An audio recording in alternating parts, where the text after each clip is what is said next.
Hi, I am Luisa Jaime from the Instituto Nacional de Investigaciones Nucleares in Mexico, and I am going to talk about cosmic inflation without inflaton, that it is a new theory that we are proposing in order to explain the evolution of the universe and some other things. And in particular, I am going to show the inflationary prediction of the theory. This work is the result of 4 papers and is a collaboration with Gustavo Arciniega, Pablo Bueno, Pablo Cano, Jose Edelstein, Robbie Hennigar, and Gabriela Piccinelli. And let me start with a brief introduction of the theory. This theory consists in adding Heidegger-Hilbert corrections into the Hilbert-Einstein action.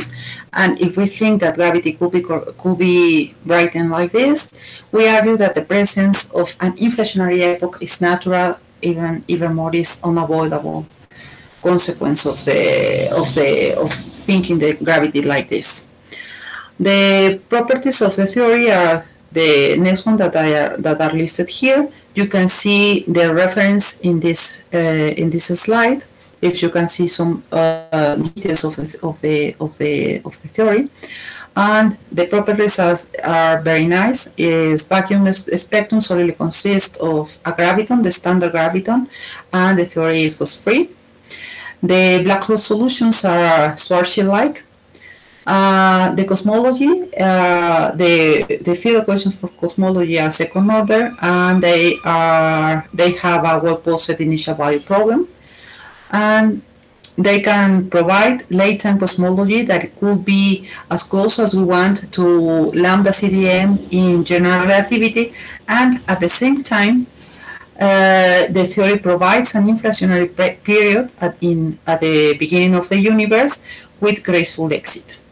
And finally, the inflationary predictions of the theory are within the observational constraints obtained by the last release, or showed by the last release of Planck. This talk will be about the cosmology, so about these 3 properties here. So, in order to introduce the theory, I am going to start to show in more detail the 3rd order. And let me say something first about the 2nd order. The 2nd order, we have here the 0 order, 1st order, 2nd order, 3rd order, and this is a standard general relativity plus cosmological constant. And here we have the 2nd order contribution. The 2nd order contribution could be given like this in order to have all the invariants until 2nd order. This R squared is a proposal for stability for inflation. That it is one of the best models that we have right now. Nevertheless, it cannot provide a cosmic evolution for late-time universe that is well behaved. We need to add some extra corrections, and the field equations are of 4 order, and we do not want these kind of things in our theory. We are looking for Einsteinian theories. In particular, we are asking for no ghost or massive modes and no extra degrees of freedom. If we ask this to this contribution to 2nd order, the only term that we have is the Gauss-Bonnet term that does not have contributions in 4 dimensions. Now, the 3rd order can be built by using these Lagrangians until 3rd order, as I said. So, in this paper, Hennigar and collaborators in 2017 show that we will have 4 possible contributions to up to cubic Lagrangians that will maintain the theory Einsteinian-like. One of the terms is this one, this Chi6, that it is a cubic level of term, that in 4 dimensions is equal to 0. Other term is this one, that it is also 0. And the 2 remaining are these, P and C. These are not 0. Nevertheless, this one was not considered in the literature before us, because the contribution of this is null when the black holes are analyzed, and it is pretty much the framework that was the beginning of this kind of theories. Now, if we consider the contribution of P and C, we can rewrite the action like this: the standard general relativity plus cosmological constant P and C. The field equations, I am just putting here some colors in order to distinguish each contribution, and I am going to apply these ansatz in order to have an isotropic and homogeneous universe. And I am going to take the spatial curvature equal to 0, and this A term is the scale factor as usual. So when we introduce these ansatz into the field equations, we obtain these field equations for cosmology, and these are the standard in general relativity, and these are the contributions of P and C. And we can notice that we have here 4 order derivatives until the 4th order. So we are going to ask to the theory to have just 2nd order equations for cosmology. Just for cosmology, I mean the Lovelock theory, of course, is valid here. But for cosmology, we are going to ask that. So if we ask this for cosmology, there is a single combination of P and C that leads to a cosmological scenario with a set of 2nd order field equations for a Friedmann-Lemaitre-Robertson-Walker. And the combination is this one with this 8 here, P and C, and the coupling parameter is going to be beta here. So the modified Friedmann equations, if we use this combination, will be given by this. We will have 2nd order differential equations here. We just have H dot. We don't have any extra derivative here. And we have these contributions here that if we put beta equal to 0, we can recover general relativity. And now I am going to rewrite this in order to see how behaves the acceleration, because we are interested in the evolution of the at early universe, in particular in order to see if we can have a positive acceleration at the beginning of the universe. So the acceleration can be written like this, and if we write like this, the acceleration, we can notice that we have this term here, that it is not that it is equal to 0 in general relativity, and if we put here radiation, that it is the term that dominates at the beginning of the universe.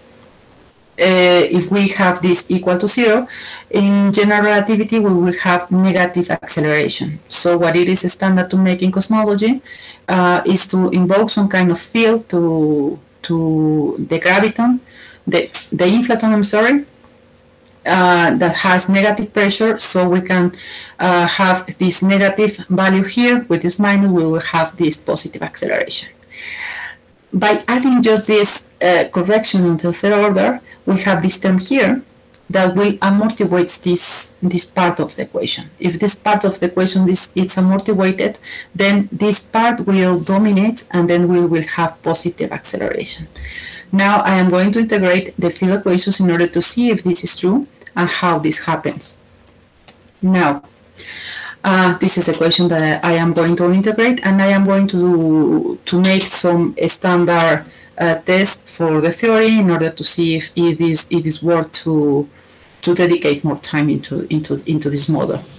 So I'm going to explore the age of the universe, early and late time acceleration, evolution of matter, radiation, and in case dark energy associated with the cosmological constant. And also I am going to talk just a bit about the Hubble parameter in order to see how it evolves, in particular because the tension that now is kind of controversial term, kind of a controversial issue in cosmology nowadays. So if we integrate the field equations, we obtain this for the age of the universe.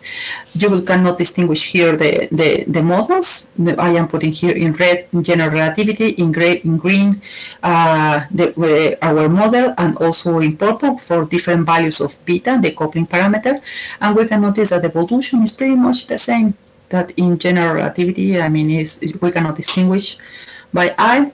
But at the beginning of the universe, we notice a very nice characteristic.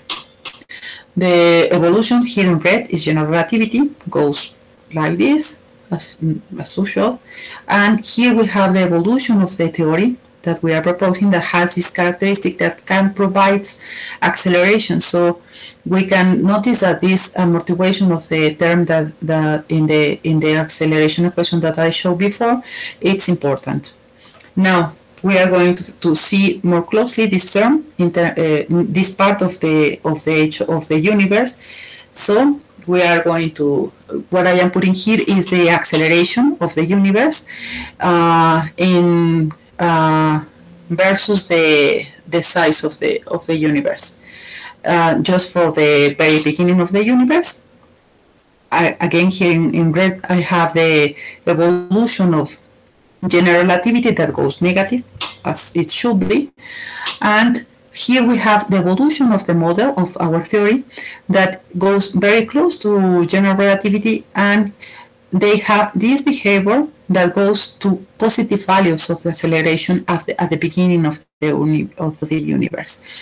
Even more, if we look for this value of the acceleration, is positive, is very big, and it goes for enough numbers of e-folds. So we can think that the theory could provide an inflationary period that could be well done. So now for the rest of the universe, it is important to check for the evolution of the abundances of matter, radiation, and cosmological constant. In particular, it is important because a matter domination epoch is necessary in order to have the formation of galaxies. Here I am plotting the evolution of matter, radiation, and cosmological constant in general relativity, and the same for the theory that we are presenting here. We can notice here the solid line is general relativity, and the dashed lines are our model. We can notice that it is very close. It is pretty much the same. So is what we expect. Here I am putting just in order to show how the importance of the cosmological constant, in order to have a matter domination epoch. Here I am putting lambda, the cosmological constant is 0, so the evolution of the cosmological constant in this plot is 0. We don't have any contribution of cosmological constant, and we can notice that the evolution of matter and radiation goes like this. So we need the cosmological constant in order to have a proper domination epoch. Now, the evolution of the Hubble parameter, it will be very close to general relativity at the beginning for low redshift, I mean for late universe, and for early universe or high redshift, the evolution will be different. And this is a characteristic that we could use in order to relax the tension of the Hubble parameter. Now, why to stop at cubic order? We are invoking this, we are putting here these corrections to higher orders.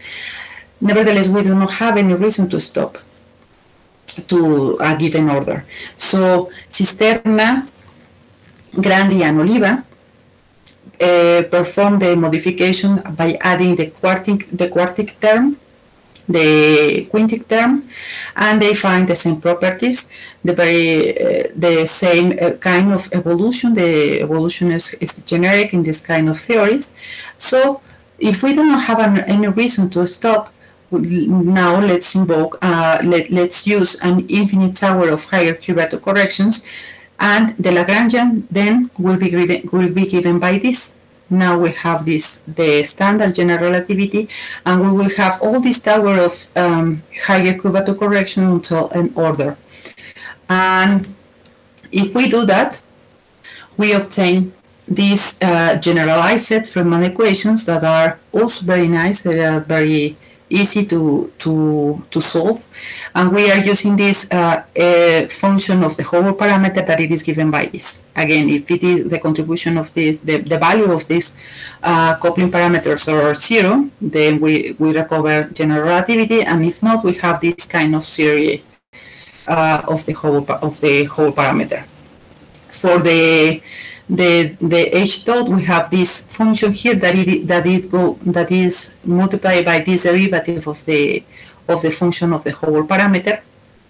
The derivative is with respect to H, and if we choose wisely this lambda here, so we can choose a characteristic evolution that it will be convenient for our universe. In particular, in order to have inflation, a proper inflation, we would like to have an exponential evolution. Okay, so in order to see the evolution of the predictions of the inflationary epoch of the theory, we are using the slow roll approach that it is given by these parameters that you can find in the literature, and it's a standard. This is the standard way to do it, and they have these derivatives with respect to time. If we rewrite these parameters, the epsilons, in terms of our generalized Friedman equations, we obtain these relations that are also easier to write because of the dependence of the Friedman equations in here. We have here H dot and here this. So every time that we have H dot, we can rewrite it in these terms, in terms of the derivative of f of the function of H. So again, we are using the series truncated as Planck does in the Planck collaboration does in 2015, and we can rewrite the observables. I mean the tensor to scalar ratio, the spectral indexes, NS and NT, and the runnings of them that are alpha S and alpha T. They are writing like this, and given that we can compute the things that I already mentioned, we can compute this. And the models, as I said, we need to choose wisely the values of the lambdas. So if we choose the lambdas like this, then we will have this kind of evolution. There are some notes here that for some terms that you can see in the paper. And we can discuss in the session of discussion of the meeting. Now the predictions are given by this. We are computing by the models that I already mentioned, and the expression of the slow roll parameters. We compute this. We can notice that all the evolution from 50 to 60 e-folds is well behaved, and it is within the constraints of Planck. Here in gray you can see the 2 sigma constraints, and here in the space of epsilon 1 and epsilon 2 you can see the evolution for each model from 50 to 60 e-folds, and you can see that they are very well behaved in terms of those observational constraints. We compute the value of NS and NT, alpha S and alpha T, the runnings, and we can see again that the evolution is well behaved. This is out of the best fit, but this and this are very inside the constrictions, and for alpha T, Planck didn't mention any constraints, so we didn't put any of the constrictions there.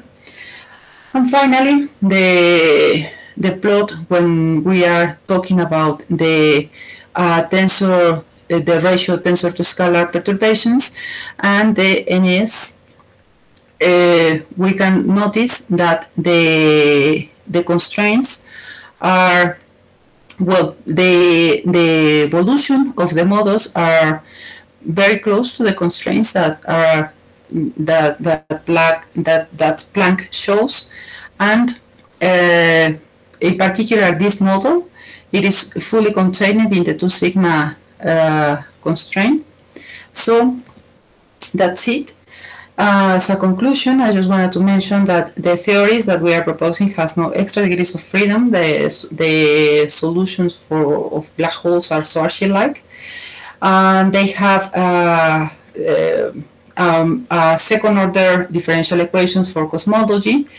The full series, in consideration, give us an expansion of the early universe that becomes exponential. All the models are well behaved and could be seen within the observational constrictions of Planck, and the former conclusions support the idea to think in gravity as a bottom-up construction of an effective geometric field theory of gravity, that it is a different frame of work that I am centered here in cosmology, but there is also another kind of motivation for using this kind of modifications of gravity. And that's it. If you have any question, we can discuss it in the discussion session. And thank you very much.